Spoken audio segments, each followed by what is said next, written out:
आइए प्यारे, आप सभी का आपके अपने चैनल पर हार्दिक स्वागत एवं अभिनंदन है।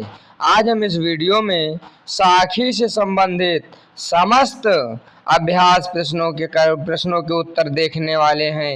एक एक पद्यांश के एक एक प्रश्न आपके समक्ष उपस्थित होंगे इस वीडियो के माध्यम से। कक्षा 11 के, चाहे वो हिंदी मीडियम सामान्य हिंदी के छात्र हों, चाहे साहित्यिक हिंदी के छात्र हों, सभी विद्यार्थियों के लिए जो कक्षा 11 यूपी बोर्ड में पढ़ते हैं उनके लिए यह वीडियो बहुत उपयोगी है। यहाँ से आप परीक्षा की तैयारी और फेयर कंप्लीट कर सकते हैं। तो इस प्रकार दिए गए पद्यांशों पर आधारित प्रश्नों के उत्तर दीजिए। कहा है कि दीपक दिया तेल भरी बाती दई अघट और पूरा किया बिसाहुड़ा बहुरी नया मऊ हट। तो पहला प्रश्न है, उपयुक्त पद्यांश का संदर्भ लिखिए अथवा पद्यांश के कवि एवं पाठ का नाम लिखिए। तो पद्यांश का संदर्भ लिखिए, तो हम संदर्भ हेडिंग डालेंगे और उसके पहले इस प्रकार संकेत डालेंगे। संकेत डालने के बाद संदर्भ डालने के बाद डालने के बाद फिर लिखेंगे आगे। लेकिन ये जो संकेत है, तो संकेत क्या है? संकेत ये होता है कि किसी भी दोहे या छंद का पहली लाइन का एक दो शब्द और आखिरी लाइन के एक दो शब्द मिलाकर हम इस प्रकार संकेत डाल लेते हैं कि इसी संकेत के माध्यम से इसी पद्यांश का हम प्रश्नोत्तर करने वाले हैं। अब प्रश्नोत्तर का डाल दिया, संकेत डाल दिया, अब संदर्भ लिख लिया। अब संदर्भ की हेडिंग के बाद लिखेंगे कि प्रस्तुत पद्यांश हमारी पठित पाठ्य पुस्तक हिंदी में संकलित साखी नामक पाठ से लिया गया है, जिसके कवि कबीरदास जी हैं। ये संदर्भ हो गया। अगर हमको इस प्रकार लिखना है तो लिख लीजिए पद्यांश के कवि का नाम कबीरदास एवं पाठ का नाम साखी है, बस।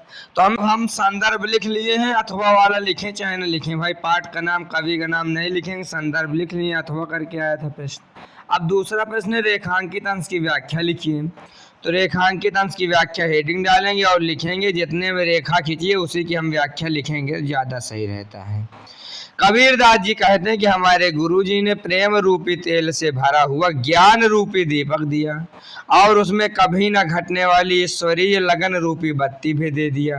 अर्थात गुरुजी की कृपा से अब हम भक्तिमय हो गए। तीसरा प्रश्न है, कबीर ने दीपक किसे बताया है?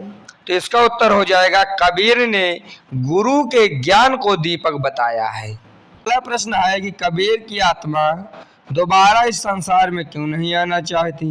तो उत्तर लिखें, कबीर की आत्मा जीवन मरण के चक्कर से बचने के लिए दोबारा इस संसार में नहीं आना चाहती। अगला प्रश्न है, प्रस्तुत दोहे में कौन सा अलंकार है? तो प्रस्तुत दोहे में अनुप्रास और रूपक अलंकार है। इस प्रकार प्रश्नोत्तर का पद्यांश का के सभी प्रश्न के उत्तर आपके समक्ष प्रस्तुत हुए। इसके बाद हम केशव कही कही कूकिए ना सोइए असरार और रात दिवस को कूकड़े कबहू लगे पुकार। तो प्रश्नोत्तर खा को देखेंगे। इस प्रकार हम संकेत डाल लेंगे, केशव कहीं कहीं कूकिए से लेकर लगे पुकार तक का। फिर पहला प्रश्न, उपयुक्त पद्यांश के शीर्षक एवं कवि का नाम लिखिए। तो उपयुक्त पद्यांश के शीर्षक का नाम साखी एवं कवि का नाम कबीरदास जी है। दूसरा प्रश्न है, रेखांकित अंश की व्याख्या कीजिए। तो जितने में रेखांकित उसकी व्याख्या देखिए। कबीरदास जी कहते हैं कि हे मनुष्यों, तुम आलस्य अज्ञान की नींद में सोए मत रहो, बल्कि रात दिन तुम ईश्वर का नाम रटते रहो, अर्थात प्रभु का स्मरण करते रहो। ऐसा करने से तुम्हारी पुकार ईश्वर तक अवश्य पहुंचेगी। तीसरा प्रश्न है, कबीर प्रभु स्मरण से क्या प्राप्त करना चाहते हैं? कबीर प्रभु स्मरण के माध्यम से ईश्वर की कृपा तथा सांसारिक बंधनों से मुक्ति प्राप्त करना चाहते हैं। चौथा प्रश्न है, इस पद्यांश का मूल भाव क्या है? अर्थ लिखिए, मूल भाव को लिखिए। तो लिखिए कि इस पद्यांश का मूल भाव यह है कि मनुष्य को अज्ञानता और आलस्य का त्याग करके निरंतर बिना थके ईश्वर का नाम स्मरण करना चाहिए। पांचवा प्रश्न है कि उपयुक्त पद्यांश का काव्य सौंदर्य लिखिए। तो काव्य सौंदर्य इस प्रकार लिख लेंगे कि इसमें भाषा सधुकड़ी है, रस शांत रस है, छंद दोहा है, अलंकार अनुप्रास और पुनरुक्ति प्रकाश है, शैली उपदेशात्मक एवं मुक्तक, इतना लिख लेंगे, यह काव्य सौंदर्य होगा। अगला पद्यांश देखते हैं। प्रश्नोत्तर गा, यहु तन जारौ मस करौ लिखौ राम का नाव, और लेखन करूं करंग की लिख लिख राम पठाऊं। तो पहला प्रश्न इसका है कि उपयुक्त पद्यांश का संदर्भ लिखिए। संदर्भ हमने लिखवा दिया है, संदर्भ लिखना हो तो उस तरीके से संदर्भ लिख लीजिए इसमें। और अथवा पद्यांश के कवि एवं पाठ का नाम लिखिए, तो इस प्रकार भी हम लिख सकते हैं कवि और पाठ का नाम, कवि कबीरदास जी और पाठ साखी। अगला प्रश्न है रेखांकित अंश की व्याख्या कीजिए। तो इस प्रकार रेखांकित अंश की व्याख्या की हेडिंग डालेंगे और लिखेंगे कि कबीरदास जी कहते हैं कि मैं अपने शरीर को जलाकर स्याही बनाना चाहता हूँ और इसी स्याही से राम का नाम लिखकर ईश्वर के पास भेजना चाहता हूँ। यह कबीरदास जी अपने आप को ईश्वर के प्रति पूर्ण समर्पित करने का भाव प्रकट कर रहे हैं। अगला प्रश्न है कि प्रस्तुत दोहे में कौन और किसे अपना संदेश भेजने के लिए व्याकुल है। इसका उत्तर होगा प्रस्तुत दोहे में कबीर अर्थात उनकी आत्मा परमात्मा अर्थात ईश्वर को अपना संदेश भेजने को व्याकुल है। चौथा प्रश्न है जीवात्मा अपने हड्डियों के संदर्भ में क्या कहना चाहती है। तो जीवात्मा अपनी हड्डियों के संदर्भ में कहना चाहती है कि वह अपने शरीर की हड्डियों से कलम बनाकर राम का नाम लिखना चाहती है। अगला प्रश्न प्रस्तुत दोहे में कौन सा अलंकार है। तो प्रस्तुत दोहे में अनुप्रास अलंकार तथा अतिशयोक्ति अलंकार है। तो अब हम देखते हैं प्रश्नोत्तर घा कि पाणी हित हिम भया हिम होय गया बिलाय, जो कछु था सोई भया अब कछु कहा न जाय। तो इसका लिखा है कि उपयुक्त पद्यांश का संदर्भ अथवा पद्यांश के कवि एवं पाठ का नाम लिखिए। तो पूर्ववत रहेगा, कई बार लिखवाया जा चुका है, आप लिखना हो तो लिखिए और लिखना हो तो न लिखिए, पिछला याद करके स्मरण करिए। दूसरा, आपने फेयर में रेखांकित अंश की व्याख्या कीजिए। तो कीजिए, हेडिंग डालिए और लिखिए कि कबीर कहते हैं कि पानी ही जमकर बर्फ बनता है और वही पिघलकर फिर पानी हो जाता है, अर्थात आत्मा भी परमात्मा का ही रूप है और अंत में उसी में मिल जाती है। तीसरा प्रश्न इस पद्यांश का है कि कबीर ने पानी और बर्फ का उदाहरण देकर क्या बताया है। तो कबीर ने पानी और बर्फ का उदाहरण देकर इसे समझाया है कि आत्मा और परमात्मा एक ही है। जैसे बर्फ पानी का रूप है, वैसे ही आत्मा भी ईश्वर का ही अंश है, क्योंकि कहा जाता है कि आत्मा में ही परमात्मा निवास करता है। चौथा प्रश्न है कि पानी और बिलाई का अर्थ लिखिए। तो पानी का अर्थ पानी तथा बिलाई का अर्थ अदृश्य होना या पिघलना होता है, यानी बिलाई माने गायब हो जाना।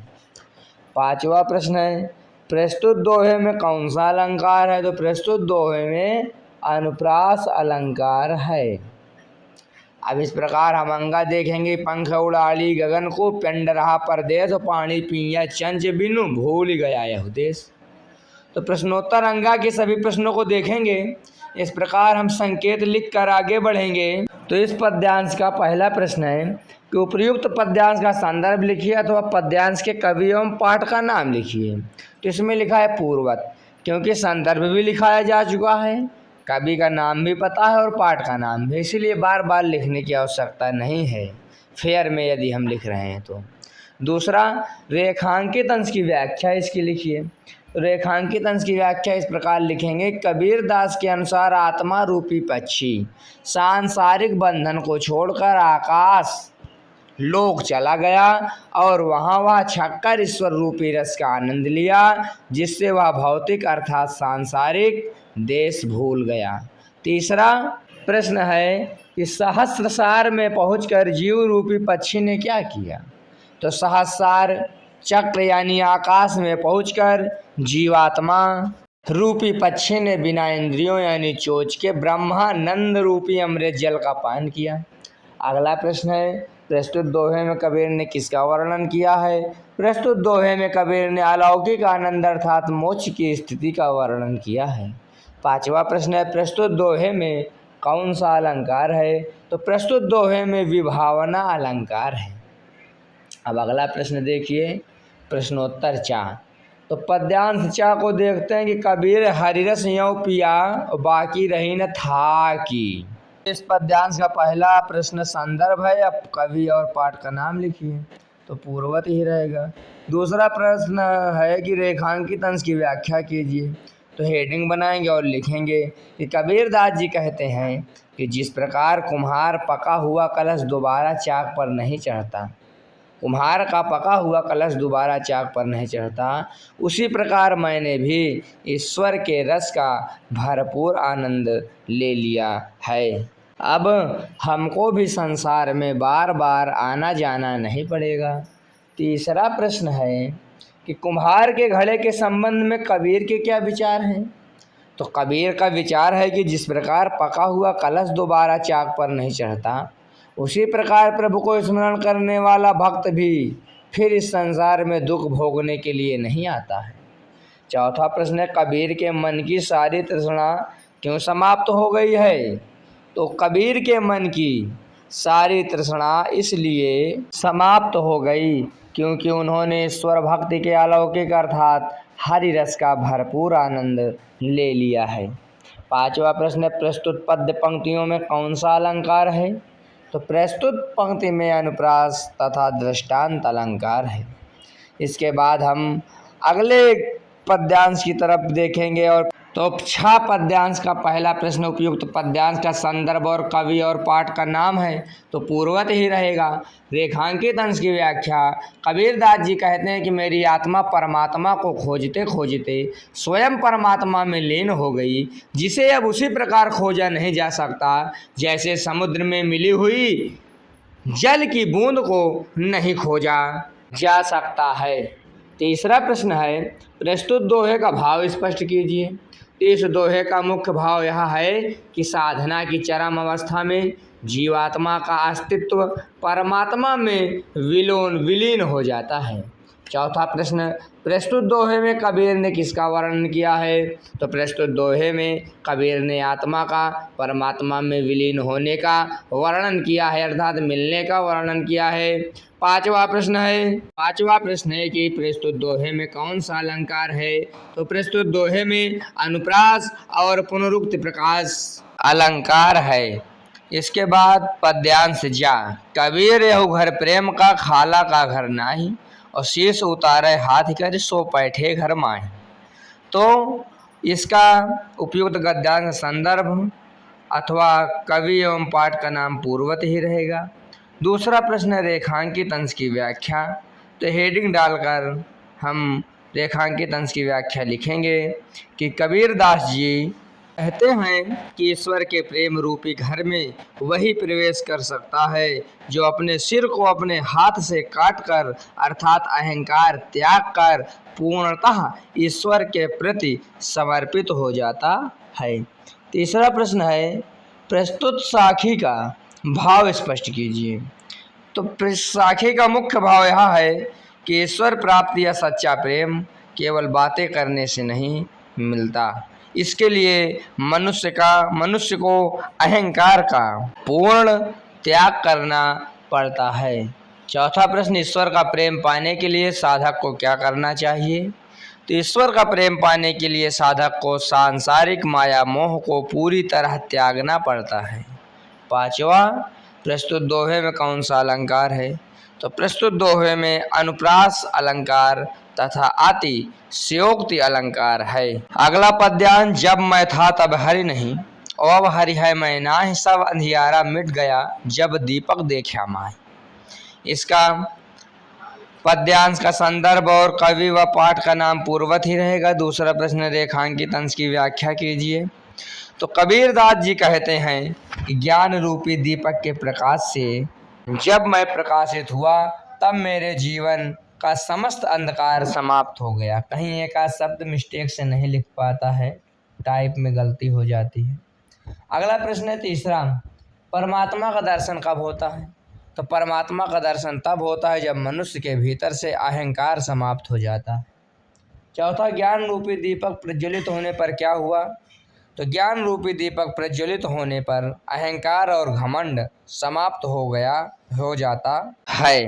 पांचवा प्रश्न है, प्रस्तुत दोहे में किसके दुष्परिणाम पर प्रकाश डाला गया है? तो प्रस्तुत दोहे में अहंकार और घमंड के दुष्परिणाम पर प्रकाश डाला गया है, जो जीव को ईश्वर से दूर रखता है।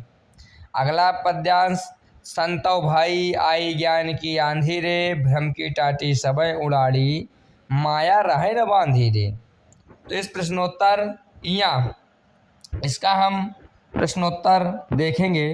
तो इसका पहला प्रश्न है, उपयुक्त पद्यांश का संदर्भ लिखिए अथवा पद्यांश के कवि एवं पाठ का नाम लिखिए।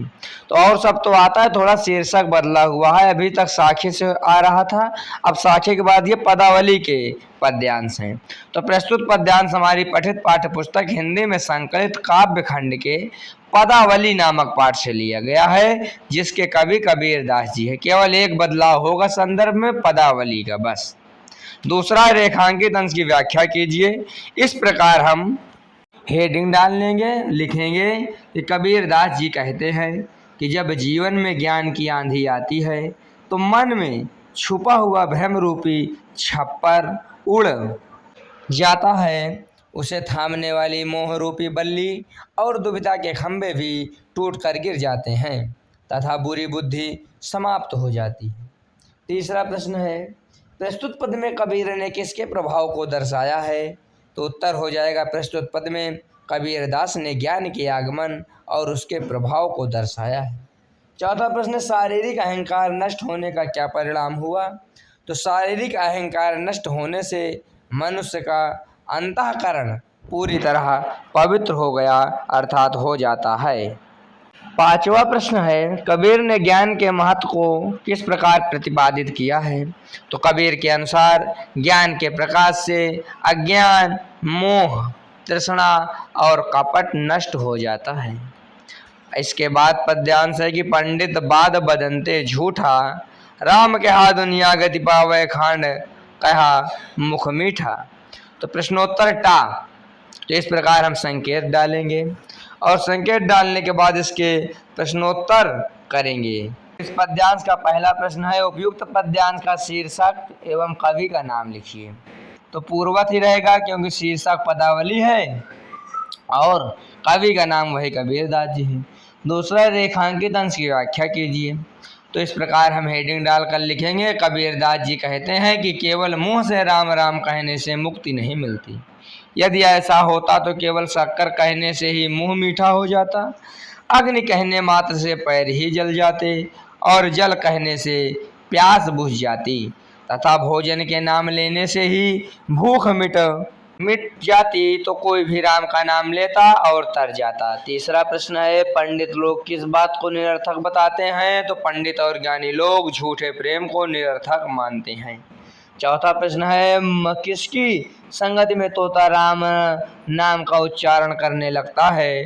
तो मनुष्य की संगति में तोता राम का नाम उच्चारण करने लगता है। तो उपयुक्त पद्यांश का काव्य सौंदर्य लिखिए। पांचवा प्रश्न का उत्तर हो जाएगा, यही कुछ बिंदु लिख लेंगे। भाषा सदुक्कड़ी रस, शांत रस, छंद, दोहा, अलंकार, अनुप्रास अलंकार, इस प्रकार काव्य सौंदर्य लिख लेंगे। अगला और आखिरी पद्यांश ठा, प्रश्नोत्तर ठा करेंगे। इस पद्यांश का भी पहला प्रश्न वही है कि पद्यांश का संदर्भ लिखिए, कवि और पाठ का नाम लिखिए। तो पूर्ववत ही रहेगा। दूसरा, रेखांकित अंश की व्याख्या कीजिए। तो रेखांकित अंश की व्याख्या हेडिंग डालेंगे, लिखेंगे कि कबीर दास जी जीवात्मा रूपी कमलनी से पूछते हैं कि हे कमलनी, तुम क्यों मुरझा रही हो? तुम्हारी उत्पत्ति, वास और जीवन का आधार तो जल ही है। तुम्हारी नाल तो हमेशा जल के भीतर ही रहती है, फिर भी तुम्हारे दुखी या मुरझाने का क्या कारण है? कबीर दास जी कहते हैं कि जो जल के समान रहते हैं वे हमारी समझ में कभी भी नहीं मरते हैं। अर्थात भाव यह है कि जीवात्मा परमात्मा का ही अंश है, वो कभी नहीं मरती, लेकिन सांसारिक मोह में दुखी रहती है। तीसरा प्रश्न है, कबीर ने कमलनी और जल को किसका प्रतीक माना है? तो कबीर ने कमलनी को जीवात्मा और जल को परमात्मा का प्रतीक बताया है। चौथा प्रश्न है कि कबीर जीवात्मा को क्या कहते हैं? तो कबीर जीवात्मा को परमात्मा का ही एक अंश कहते हैं। पांचवा प्रश्न, प्रस्तुत पद में कौन सा अलंकार है? प्रस्तुत पद में अनुप्रास तथा न्योक्ति अलंकार है। इसके बाद भाषा का रंग है। आपके समक्ष इस पाठ का एक एक प्रश्न पूरा हुआ। आप लोग इसको देखिए, फेयर कंप्लीट करिए, बढ़िया से देख अभ्यास करिए और अब रफ में लिखते जाइए। तो इससे क्या होगा, परीक्षा में आपकी तैयारी बढ़िया होगी। अब भाषा के रंग के उत्तर आपको आपके समक्ष दिए जा रहे हैं। आवश्यकता अनुसार इसको देखिए। जैसे पंक्तियों में प्रयुक्त अलंकार एवं उनके लक्षण स्पष्ट कीजिए। तो सद्गुरु की महिमा अनंत में अनुप्रास और यमक अलंकार है। लक्षण पढ़ लीजिए अगर आपको आवश्यकता हो वीडियो रोक करके। फिर इसी प्रकार अगला हम देखेंगे, संतो भाई आई ज्ञान की आंधी रे, इसमें रूपक अलंकार है। लक्षण का स्पष्टीकरण है, इसको पढ़ लीजिए। हम न मरे मरिए संसारा, पद में काव्य सौंदर्य स्पष्ट कीजिए। तो काव्य सौंदर्य भी आपके सामने स्पष्ट है। तो इस प्रकार आप लोग देख लीजिए। आप सभी का वीडियो देखने के लिए बहुत बहुत गुरुकुल कोचिंग सेंटर साधुवाद और धन्यवाद करता है।